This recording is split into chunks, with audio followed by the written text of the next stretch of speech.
I think we'd kind of come to the end of our tether. We sort of done about all we wanted to do. We would get a bit testy with each other. It was like a marriage. You know, you love each other, but you're getting fed up. And then we'd solve it, and we'd get friends. We'd realize we loved each other, and it was all cool. But then we'd argue again, you know. My house was like the reconciliation house. And we all shouted at each other and talked it over, and then we went back to work. He comes in to me because he'd been to India again, I think. He said, "Oh, I've got this song. It's like 7.5 time." Yeah, so. You know, he might as well have talked to me in Arabic, you know what I mean?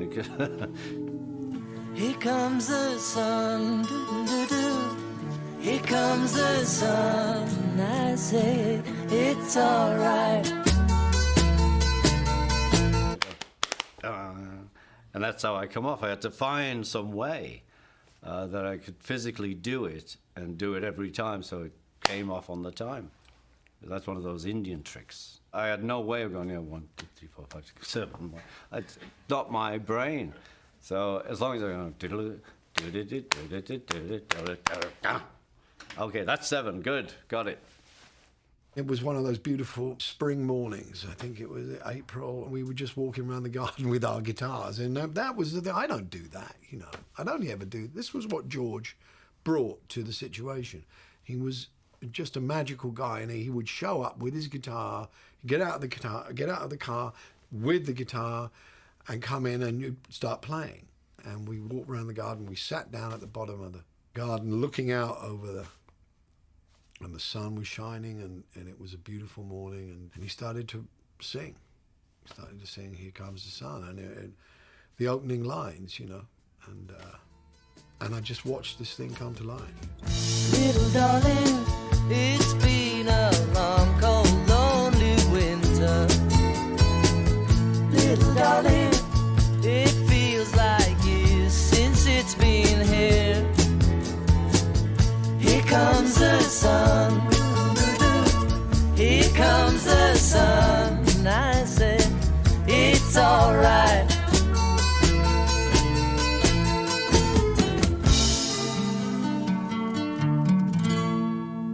What would you say you learned from each other? I'd say we just learned a bunch of stuff. What it was, we'll never know. And I always liken us to like 4 corners of a square. People say, "Oh, you know, John and Paul were the important ones, and so. But I say, no. It's a square. Without any of those corners, you collapse. The days that we spent as these Beatles, and we'll probably die as Beatles, you know, we understood it. No one else will ever understand that. And, you know, we actually understood it because we experienced it. How did you feel when the band finally called it quits? Oh, very difficult. We've done this a long time, and as I said before, you know, no matter how bad it was, and some days it was very bad in the studio, just the atmosphere and the tension and the distance, but we, you know, if the count-in came in, if someone counted it in, we all gave everything. It was quite obvious that the Beatles gave us a vehicle to be able to do so much when we were younger, and we grew right through that. But it got to a point where it was stifling us. There was too much restriction. You know, it had to self-destruct. And I wasn't feeling bad about anybody wanting to leave. I wanted out myself. I could see a much, you know, better time for myself by, you know, being away from the band. What I feel, I can't say. But my love is there for you any time of day. If it's all love that you need, and I'll try my best to make everything succeed. Tell me what is